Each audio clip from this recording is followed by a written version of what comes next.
Well, we are live. Welcome to Sacred Business Stories. This is our weekly Substack Live, where really we just have an honest conversation about what it looks like to build a business that aligns with your deepest truth. And today, we're very excited to be joined by Veronica Llorca-Smith. Did I say that right? Hopefully, cool. And yeah, we've just been, this is actually our first time having a conversation with her, but we've just been kind of following her for some time on Substack. It's been really inspiring to see her growth, the way that she interacts with her audience, and yeah, just a lot that we're looking forward to getting into with her today. So I know she's a international speaker. I know she does facilitation. She's an author of 4 books. I love the name, The Lemon Tree Mindset. So I'm curious to hear more about the origins of that. And also just, I love some of the just kind of personal um, color and flavor that you bring to your brand, and just like some of the things you've shared about, like, it's very impressive speaking 6 languages. We were just talking about, I'm here in Brazil and I'm struggling just to get basic Portuguese, where I can have a conversation with Carolina's young son. But yeah, all to say, we're very grateful to have you here with us and excited to have this conversation. So thank you. Yes, very happy to be here. And it's great that you're in Sao Paulo. I'm in Hong Kong, and I see that we have people from all over the world. So, very international conversation. Yes, I'm also very excited to have you here, and I want to hear more about your journey because what I read, like, it's very, very inspiring, and it's very connected to what we call like a sacred business. And I always like to remind people like why we created Sacred Business Stories, and it's purely for inspiration. Sometimes you have all those ideas in your mind, and then you have a calling in your heart, and you just don't know like where to begin or what to do, and it's there for a reason, right? So we say that like a sacred business is just a combination of everything that you are, like all your failures, all your victories, all your experiences, all your certifications, and it's honestly like a business that supports your lifestyle. So we just like to go behind the scenes so people see like, oh yeah, she too like began at from zero and had to walk the path and had to build something. So this is really to inspire people and give permission to more people to actually follow whatever is in their heart. So thank you so much for being here with us. And thank you all for joining us from all over the world. Yes. And yeah, I think a great place to start is we usually like to just ask, and I know this is a very open-ended question, but as Carolina said, like, it's so easy to just kind of see how someone's presenting themselves and showing up on social media. I actually consider, some people would say Substack's not social media, but it's a form of it, and not really see how they got to where they are. And so we really love to give people permission to kind of just share, yeah, the behind the scenes story of like where they came from, how they started, and kind of where they are today. So you could take that really, Veronica, any way that you like. But yeah, it's really just the invitation is to share a bit of your story with us as the starting point. Sure. So I started with a bit of my origin story, and I always encourage people to share their story because I think that's how we connect. And people don't remember stats or numbers or anything like that, but we remember stories. And so to share mine, I really have to go back to the pandemic. And back then, I used to be in the corporate world. I was there for 15 years in big companies like Apple and Estee Lauder, and that's what I thought I was going to do. That's what I thought I was going to climb that ladder. And then the pandemic happened, and I ended up in a very unusual situation, as most of us did. I ended up accidentally locked out of my country. So I went on holidays from Hong Kong with my young daughters, and I couldn't go back to Hong Kong because of the quarantine and the regulation and all of that. And so I ended up abroad in Australia for over a year with my young daughters, who were 3 and 5 at the time, while my husband was here in Hong Kong with our dog. And so back then, of course, I thought, well, I'm going to continue my corporate life in Australia until we can go back. But I found myself in front of a big wall. I wasn't able to find a job. I wasn't valued in a country where I was a stranger, where I didn't have a network, where I didn't have connections or credibility. And so I decided that I was going to start my own thing. And I had no idea what that looked like. But the whole idea started with, well, if people can't see my value, then I have to show it to the world. And today, with technology, with the power of digital, there's really nothing stopping us. So I didn't have a grand plan. I didn't have a big strategy. As you said, very often we follow our instinct and our intuition. And I started writing. I was already 40 or 41 at the time. And I decided that I was going to share. So I started writing first on LinkedIn. That was my first touch point, because coming from the corporate world, it felt very natural. And then I loved it. And I started going into Medium for more long form writing. And then from there, I started pitching to podcasts. And I said, well, I might as well start using my voice, because otherwise you're not going to be heard. And so slowly, by starting to develop different skills, by starting to partner with different people, try different platforms, it started to grow and take some type of shape or form. I call my business a bit of a Frankenstein business, because I don't have a niche as such. I have different pillars. As you said, I do public speaking. This was my first book, The Lemon Tree Mindset, which was all about mindset, all about reinvention. And to wrap up a little bit the origin story, the Lemon Tree Mindset is really what my entire philosophy and my sacred business is about. And that's where the name comes from. The whole idea is that when life gives you lemon, not if, but when, because it's going to happen, use the seeds not just to make lemonade, but to plant your lemon tree. And that's how my business was born, in a moment of struggle, in a moment where I was feeling rejected. I was already feeling very lonely. And I realized that we all have so much value to give, but we have to give ourselves permission. And so that's a bit of my origin story. This book was published almost exactly 3 years ago. So I'm celebrating my 3 years as a creative entrepreneur. It sounds more glamorous than a Frankenstein business. and, and that's a little bit how it all started. That's really nice. I was reading one of your articles, and then I really love like the way you were kind of like guiding your readers through. I want to remember exactly the words that you use, and I would love for you to share a little more. Like, it doesn't mean that because you are your own boss, that you are a good one. So, like, how was that for you? Like you were not a good boss for yourself, or like how you being a good boss, I guess, because I feel that you're probably in a different space right now. How was that evolution? Yes, so that's a recent post for those of you who want to find it. And I think the exact title was Being Your Own Boss Doesn't Make You a Good One. What Yes. I meant by that, it was that back in the corporate world, I used to have great bosses and I also had terrible bosses. And in this article in particular, I was talking about a boss that was really bad, that didn't listen, that was extremely demanding, that was completely disconnected from the reality of the employees. And so I thought, well, now that I'm going to be my own boss, I'm going to be a great boss. I'm a boss of one. My only employee is myself, and that's how it's going to be forever. And what I realized is that being your own boss is bloody hard. I think as solopreneurs, we're so hard on ourselves. We ask things of ourselves that we probably wouldn't ask of our teams.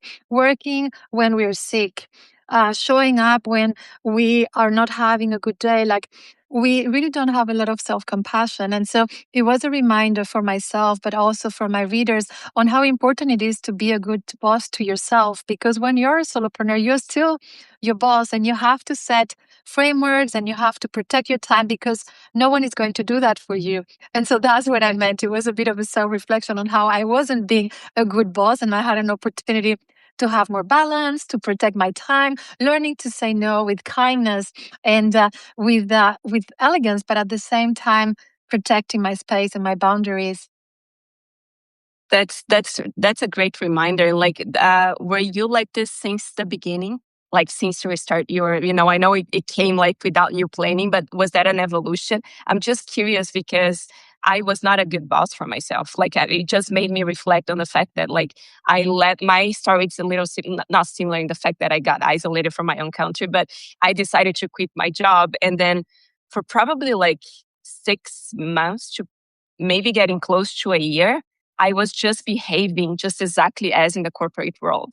Like, I was waking up at the same time. I was working 9 to 5. And that was exactly the thing that I didn't want for myself. But because I was so much in that box that, and I was very hard, like, I need to show up. It doesn't matter what's happening. Like, I was rushing my daughter in the morning. I'm like, until one day I paused and I'm like, what am I doing? Like, I can create differently. But it took me like a couple of months to realize. So I was just curious, like, as I was reading, and you're referring to, like, I was at my husband's birthday and then talking to your boss and all of that. So, like, were you conscious about being your own boss since the beginning, or that was an evolution?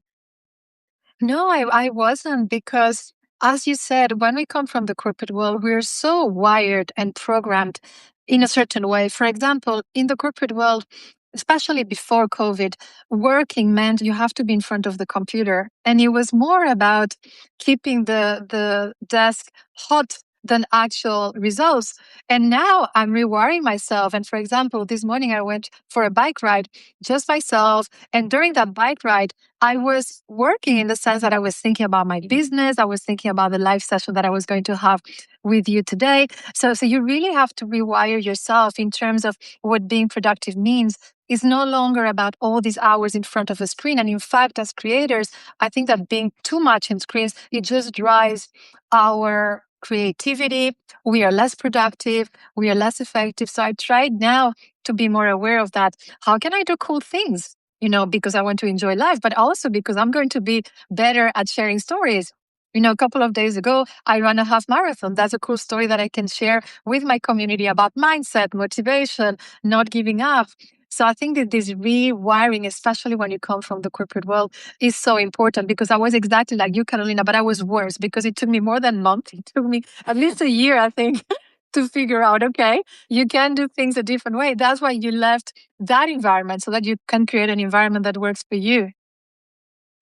Mhm. Yeah, thanks for sharing.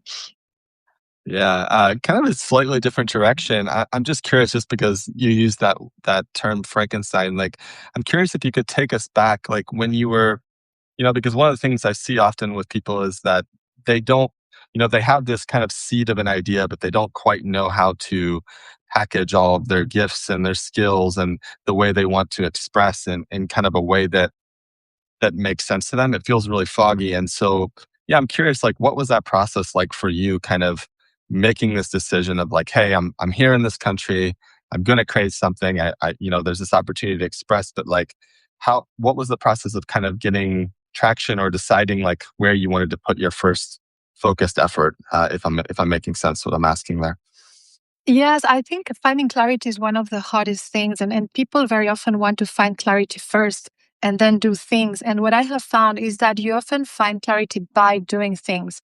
You start writing, and very often you have like this mental chaos, and ideas start to become something or nothing, right? But I think doing helps you find clarity. And many people get caught in but I don't know exactly what direction I'm going to take. And so there's a little bit of that analysis paralysis. So I found that starting to do, whether it was writing on LinkedIn, whether it was writing on Medium, I didn't have, as I said, a specific niche.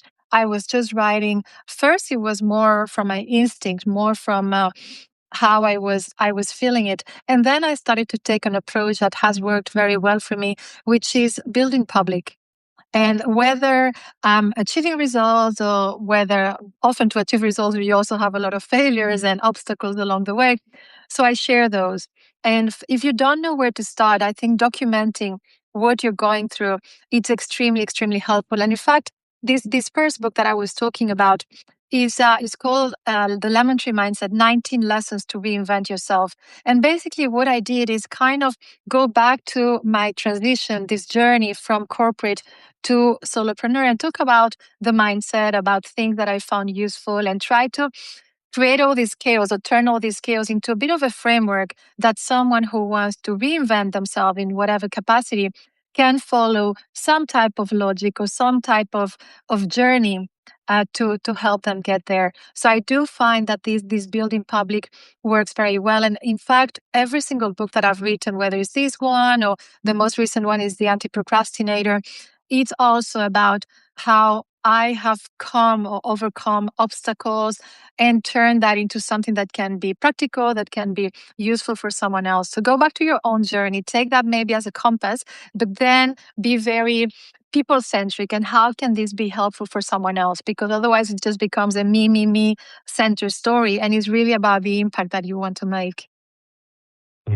Yeah, I love all of that, and that's totally agree. It's something that we share with our people all the time, like this idea of like letting your business kind of be, yeah, just being in relationship with life is the way I see it. Like there's a way it's very easy to get stuck up here in our heads and kind of intellectualize and everything and ask, what if this, what if that? But it's quite amazing as you allow yourself to kind of, as you said, just kind of go out there and do the next thing. It just all starts to become clear. And to me, this is like one of the, I don't know, one of the most fun, like biggest joys of this process of like open kind of possibility is like when you allow yourself to go there, then yeah, just so often like you start to pull on a certain thread and this whole like new universe of potential kind of opens up, or like a whole new idea of something that you haven't thought of. And so yeah, I just love the way that you share that. And I totally agree with pretty much everything you said there.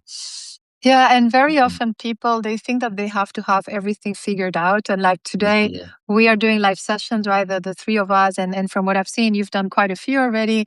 I also have done quite a few. But if go back a year ago, January 2025, that was my very first live session, and I was terrified, and I had no idea what I was doing. Where is the button? Why are people not showing up? There's this awkward moment between pushing the button and then no one shows up, and you think that you're there alone.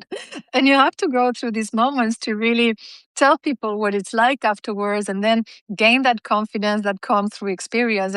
And there's no hack, right, for practice and flexing the muscle. You have to go there, you have to do it.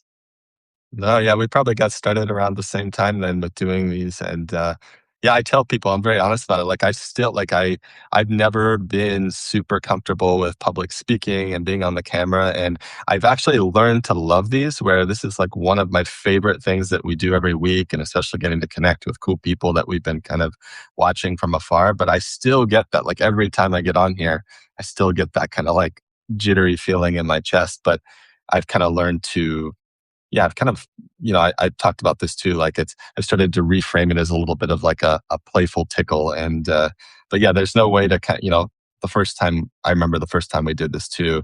Um, yeah, it was super, super uncomfortable. And I was like, had to like coach myself up for like 30 minutes, before sitting down. And then, yeah, as you start to do it, it's amazing how things start to shift. Like now I feel like I could just jump on in 2 minutes and just have a conversation. But that tickle's still there. So it's, yeah, it's interesting.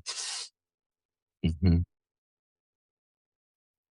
It's kind of on that topic, and yeah, it'd be really interesting to hear your perspective. Like one of the things that we talk about a lot is kind of conveying this idea that it is perfectly normal to have like fear and resistance come up, and actually when you're doing something that is meaningful or is close to your heart, it tends to show up even more. It feels like the stakes are higher. And I can imagine. I mean, there's a few questions we can ask about this, but I can imagine kind of going back to your origin story, like finding yourself in that situation. Um, all of us, during COVID and the pandemic, like wondering what the heck was going on in all this. I'm sure there was a lot of uncertainty and things coming up for you, but I'm just curious, like when maybe kind of today, like what do areas come up for you where fear and resistance is present? And how do you, like, as those things come up for you, how do you kind of work with that to keep moving forward? Yes, and to be honest, I would say that it doesn't matter how big your business is or how much you grow your audience. I think it's healthy to always be in those situations where you're going to have that fear and where you're going to have that resistance. Because if not, then the question is, well, are you just in your comfort zone? Do you need to go to a bigger room or a different room? And so for me personally, every year since I've started, I've done different things as in new things that I had never done before. So last year, for example, I started to do live sessions, some with people, some solo, which are even more terrifying.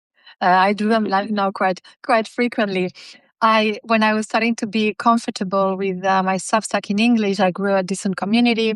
I became a bestseller. I had a strategy. Then I decided to launch it in Spanish because it's my mother tongue, and I was like, well, it's time again for a new challenge. And in this past year, I've been growing that community. Again, huge challenge and surprisingly imposter syndrome, because my own language gives me more pressure than being a foreigner. Because, well, if I'm a foreigner, I can afford to make mistakes. But in my own language, it's like, oh, this is not okay.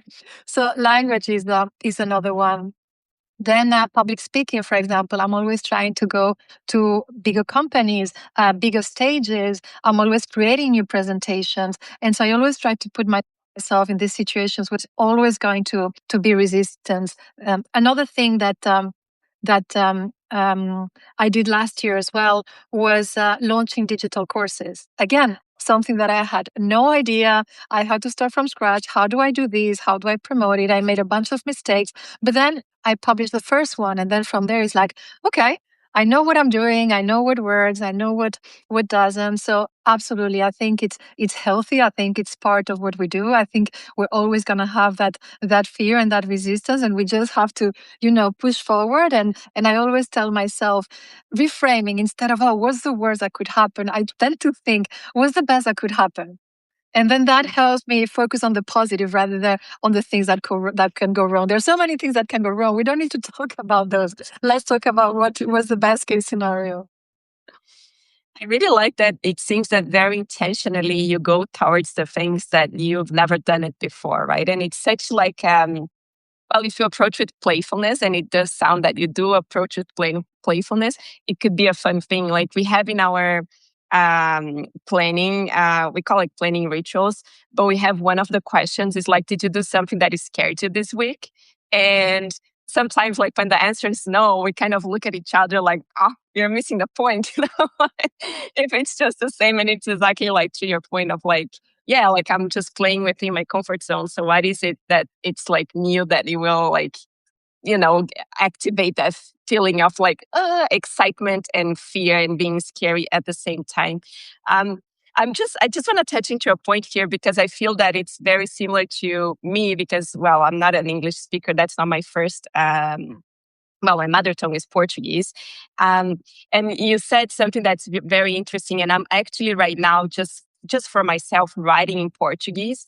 And I truly appreciate like, I find just beautiful people here on Substack that English is not their first language and they just put themselves out there because there is like there is this point that you said that like, oh, I'm a foreigner, so I'm allowed to make mistakes. So that's a great way of thinking about it that I never really thought about it. But for me at the beginning was like, who am I to be here, like teaching in English for people, with my not perfect English.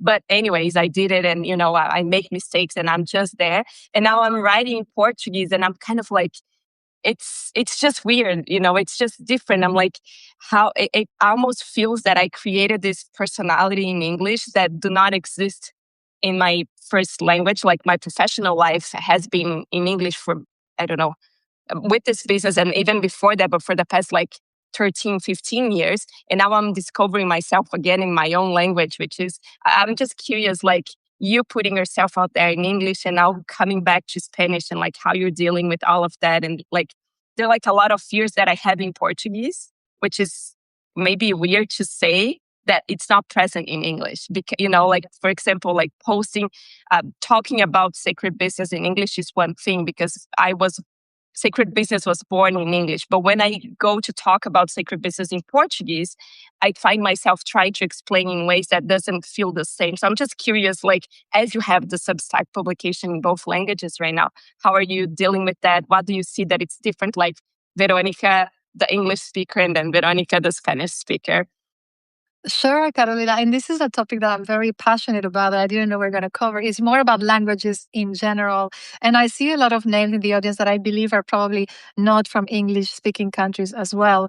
And the first thing is, when we speak different languages, and there's a lot of neuroscience that talks about this, we are not exactly the same person. As in, we think a little bit differently. We might have a bit of a different personality. I grew up in Brazil. Brazilian Portuguese in particular is a very cheeky language. There's a lot of slang. And so your personality or my personality in Portuguese is probably more cheeky. In English, for example, for me is the language of marketing. It's very clear. I'm very to the point. It's very concise.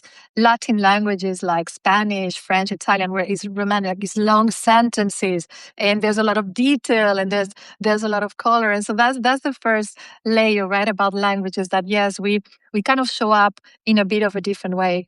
And so I did find that when I launched my publication in Spanish, I had to find a little bit myself. Okay, who is this Veronica, the Spanish version of Veronica, and how do I come across? And it's just a little bit like finding yourself in that new space. But I did find that it was quite fast. It's honestly like going back to a bike. And you practice a little bit, and it's like, oh yeah, of course I can do this, and it's fine. I still make mistakes in Spanish. The other day in a live session, I'm like, oh, I said a word that doesn't even exist in Spanish, my mother tongue. But it's okay. I think what we do, back to your point of playfulness, we all make mistakes, and I think that's also part of what people like and relate to, is like, hey, you don't have to speak perfect English to speak in English, or you don't have to have a perfect course. My course that I was talking about, all my courses that I've published, I shoot them on an iPhone at home. It's very it's very on the go. It's very built in public, and so yeah. So back to your point, I think that it's a wonderful experience. It's very different. I don't just translate on AI and that's it. I have to think, in different ways. How can this message in English land the same way in Spanish? So it's quite an interesting topic, and I have to say, I don't know if you have received these feedback or these inquiries. I have more and more people who ask me. I do coaching sessions as well on how to write on Substack in multiple languages. So I see more and more creators that have English and Spanish. The other day I had an inquiry for English and Dutch. It's usually English and a second language, which is quite interesting. I think it shows how the platform is evolving and is becoming less niche and more not mainstream, but is really getting out there. That's very interesting. Yeah, I created like a complete different profile for myself, and I'm still playing with that. But it's very recent. It's been like a month or two that I'm doing it, and I've written separate from Substack, and I'm just like slowly like posting on my Portuguese profile. But I haven't like.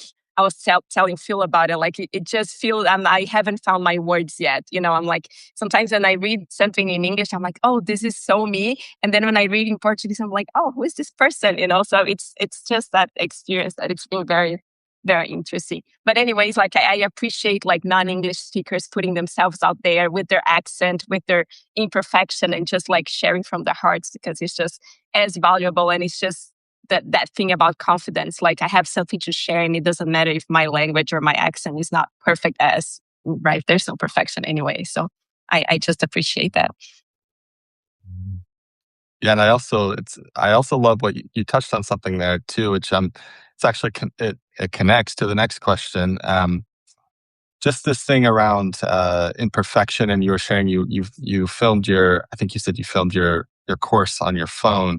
Like this is one of the things that I'm really curious about. Caroline and I were just having this conversation a couple days ago, and I was thinking about how kind of this creator space is evolving in the era of AI. And I was saying, it kind of used to be that it was a sign of like success, or you've kind of made it, or you have the budget now to like hire a team and make this like super high end, ultra polished production. And I feel like in a way it's actually flipping back, where now it's like everybody can do that. Like this idea of like polishing your content, it's like that's not a differentiator anymore. It's really your ability to connect from the heart. And in a sense, and it's one of the ways, like one of the reasons we love this show so much. You can tell this is pretty unpolished, unscripted, but I feel like, I don't know, I feel like this is kind of what people are craving, which is just more of like, who is the real you, and like, how do you show up in real life? And so I'm just curious, like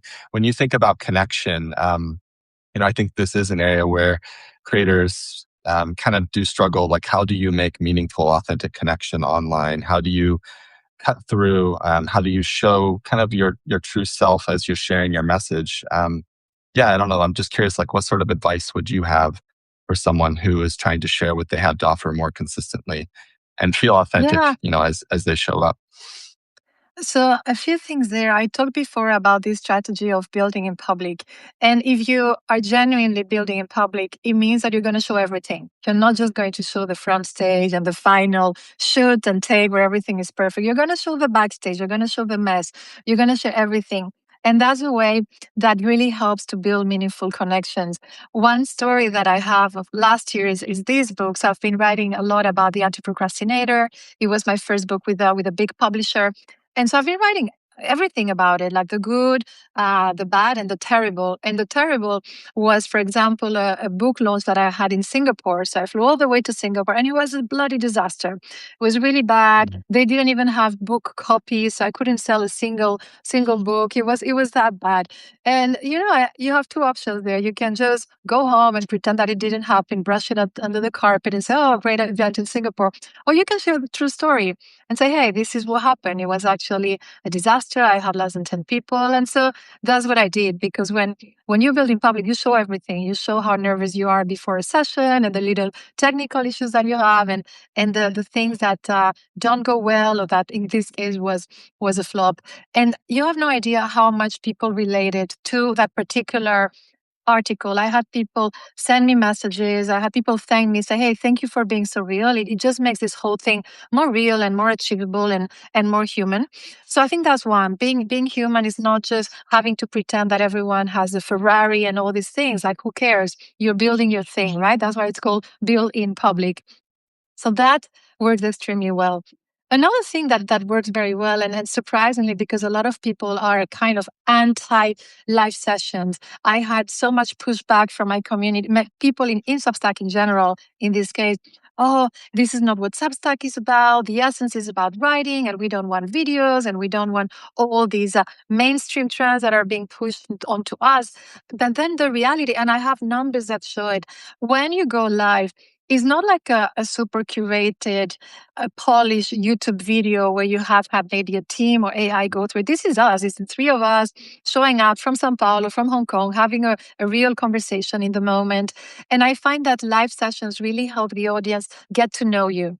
They know who you are. They know your accent. They know how you laugh. They know a little bit about your sense of humor. So I do find that having a bit of a mix of these different channels helps, because there's so much that can only be transmitted through written, but there's so much that can only be shared with your voice and with your body language and all of that. So for those who are hesitating, at least give it a try. I never thought that I would be doing live sessions as an introvert, as someone for whom English is a second language. Doing this is like, oh my God, never in a million years, and yet here we are. So that definitely helps as well in terms of engagement and community. And the third thing that is so simple is treat subscribers like people. Like, forget about subscribers and numbers. I have chat, and I'm looking at here in this live session. So Anthony is one of my members, Desiree as well. Hey guys. And it's just nice to know a little bit who the people in your community are. I have chat that are active pretty much every day. We have collaboration days. I try to know a little bit of everyone. If they share a story, I try to remember where they are from, or who their kids are, or just make people feel like people and not like numbers. And I think depth really goes a very, very long way. So use things like that, chat, engage with people, be human. It's really the basics, right? And the fundamental of human connection. Even at the beginning, you said like sharing your own story, right? And our own story, like it's made of a bunch of imperfections, a bunch of failures, a bunch of victories, and that's also like what we say about like what I was sharing at the beginning about what a sacred business is. Like, it's not about performing someone that you're not. It's really about sharing all of who you are. And just to this live conversation, like I remember when we started having those lives, we've been talking for maybe quite some months before deciding to do the Substack Live that we would like to have a podcast, right? And then we're like, how it's going to be, that we're going to have this app to edit, and it's going to be this, going to be that, da, da, da. And then we have the live Substack. And I don't even think I shared this with Phil. And then a couple of days later, I was listening to someone else's podcast on Spotify, and it was so perfect and so sharp that I almost feel like ashamed of I'm like, this is not a podcast. Like, what is it? Like, because it's just this conversation. And then this other guy over here has like all the right questions and all the right answers and all the right comments that I don't feel I have that. Like, I feel I'm kind of like sharing whatever is coming to me at that moment.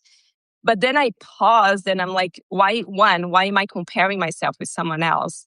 And then two, the feeling that I have when I'm here with you, and I imagine like, oh my gosh, like she's in Hong Kong and she's creating something that's like, it's fascinating and we can just connect like heart to heart. So for me, like, this is true connection and it's imperfect as it is. And I just love this so much that I agree with you. Like, there is a level of connection that happens when we see each other. Like, I've been following your content. Like, I read your stuff and, like, but it's not the same when you get to see each other, like, and I encourage people as well. Like, if you could just come here, invite a friend, invite a reader, and just put yourself out there and like, hey, let's chat and have a meaningful conversation. I think that real connection happens. So yeah, putting your voice there, it's different from just reading it. Absolutely. Mhm. One of the things I've wanted to try, I don't know, do you know, Veronica, if you can do this? I always thought it'd be a cool exercise with my own fear. Like, can you start like a live and then just invite people, like, like there's, I don't know, however many people with us right now. Can you just like pull someone forward that just pops on like randomly? Do you know if you're able to do that? Like, it's something it just popped back in my head because it was an idea I had like, I don't know, some time ago that I forgot about. Have you ever seen anyone do I that, or do you know if you can do that I once it I starts? have I haven't seen that. My understanding is that you have to do the invitation beforehand, but I do love the idea. I think it's really cool. Let me press your button. No, I don't think you can, but maybe it's Well, from I my see. It's system. interesting because I see the invite. I think there is a max of 3 people, but I see the invite guest. Oh, I don't know. Maybe it's something to play with. I don't know. It just popped into my head that would be like, on this idea of connection. It would be fun just to yeah, just to kind of pull someone forward, kind of spontaneously to have a conversation. Seems like it'd be a fun exercise. Well, cool. I know we're kind of getting up on time. Like, the last question I have for you. Well, a couple more, but like, really just, we love to kind of leave the audience with something sort of practical or tactical, kind of something that maybe you haven't shared or have shared that's like working really well for you right now, that you see how it's showing up in terms of growth in your business. And maybe, it could be the smallest thing, but maybe an idea that someone could experiment with them for themselves, if anything comes to mind Yeah, for you. absolutely. And it was actually going to be a follow-up point from the previous one about building connections. So the first one is collaboration, and find someone that you can collaborate with. I have so many different type of initiatives that bring collaboration to life, whether it's inviting to a guest post, whether it's doing a live session like we're doing today. You can have an interview. I've done this before, and you invite 3 people on your topic, whether it's confidence or women empowerment or whatever it might be. Invite 3 people with a set of questions. So collaborating really, really goes a long way. So if you haven't done that, go find a partner, start connecting today. That's my number one very practical strategy. And the second one is about public speaking. And we've talked about live sessions. Even if you don't want to be a public speaker, which is my main job, I have had so much benefit from putting myself out there, whether it's podcasts, whether it's doing live sessions, whether recording my own videos for my course, because when you're comfortable with public speaking, so all of a sudden you open new possibilities. You open possibilities like new services. Like last year, I launched my first cohort, for example. You have to be comfortable speaking in public. Or you might start selling workshops, for example, whether it's for your community, a webinar, a masterclass, but also for corporate. So public speaking, if you dare to put yourself out there, I do think that is a really wonderful complement to what you're already doing as a writer and as a creator more offline. Yeah, I love that. Yeah, it's been a big area of growth for me. Like, I'm an introvert as well. And I was always, actually, I've been working kind of in the online marketing space for a long time, but it was only 2 years ago where I chose to kind of come out from behind the curtain. Like, I was always so much more comfortable, like letting someone else be the name and being like, okay, cool, I can help someone like Veronica, like, put themselves out there. But for me, it was like, and even for writing, like, it was just like, I could write copy for other people, but like, for me to put myself out there and be like, oh, this is what Phil thinks. That was like, yeah, that was like a bridge that I couldn't cross for for the longest time. But like connected to what you're saying there, just yeah, for anyone that's hearing that, just know that even if it feels really uncomfortable, this can change in time. And for me personally, it's been one of the most rewarding experiences of my life. So yeah, thank you so much for being a good model of that, Veronica. And yeah, we at this point, I just love to I think we're here on Substack, so that's one of the things. It's always easy to say, oh, if you're curious if something came up that you resonated with, you can obviously find Veronica here on Substack. But is there anything else you would like to leave with listeners? If they're curious about your work, like any good first starting point for exploring more deeply. Yeah, absolutely. So, well, I think coming to the lemon tree mindset is a great hub, not only for reading. I really want people to be a part of the community. My vision for the lemon tree mindset is that it's not about me; it's about people planting their lemon trees. And so, don't come and just read. Like, get involved. Go to the chat. Teach your collaboration. I have a lot of stuff going on. Like next week on Monday, I have a mastermind for collaboration where my premium members, they come, they share best practices on collaboration, what's working in 2026, what hasn't worked, what is your idea to pitch. So I think there's a lot out there to be a part of your community, but I also encourage people when you're writing to kind of think bigger than just writing. And I always say we are not a newsletter, we are not a writing business, we're a people business.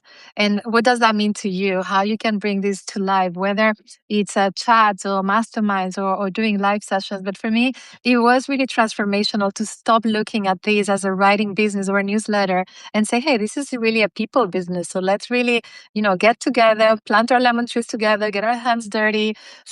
So there goes my message. Like, go there and plant your own lemon tree. You love that as you were. Can you guys hear me? Yeah. Yeah, it was okay, freezing a little bit.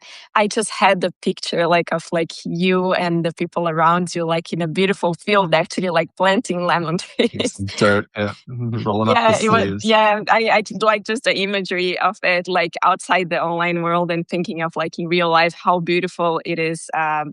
Us planting our own trees and just getting to the fruits and then getting the seeds and planting more trees. So thank you for creating that, that analogy and sharing with people. I love it. Mhm. Well, thank you so much, Veronica, for being here with us. We always put together kind of a recap of this conversation and all the notes, and we'll make sure that we link to your Substack. And if there's anything else that you think makes sense, feel free to share that with us. But yeah, we really appreciate your time, and it's been wonderful to kind of get to connect with you a little bit more as well. As I said, it's like for me, this is such a pleasure. It's obviously sharing for the audience and things like this, but like for me, just that we get to show up and this is like part of our week, and we're just meeting all these like intelligent, cool people all over the world. It's a real honor as well. So thank you for being willing to be part of that with us today. Thank you so much. And if you ever come to Hong Kong, I'll make sure that I'm a good host here. Yes, Yeah, if thank you you. ever come to Brazil, like to visit, I don't know if you have people here, but if you just want to like travel around, like we would love to meet you here for sure. Yeah, yeah. Thank you. Awesome. Thank you, Well, and have a thank you great everybody for rest of your watching. day.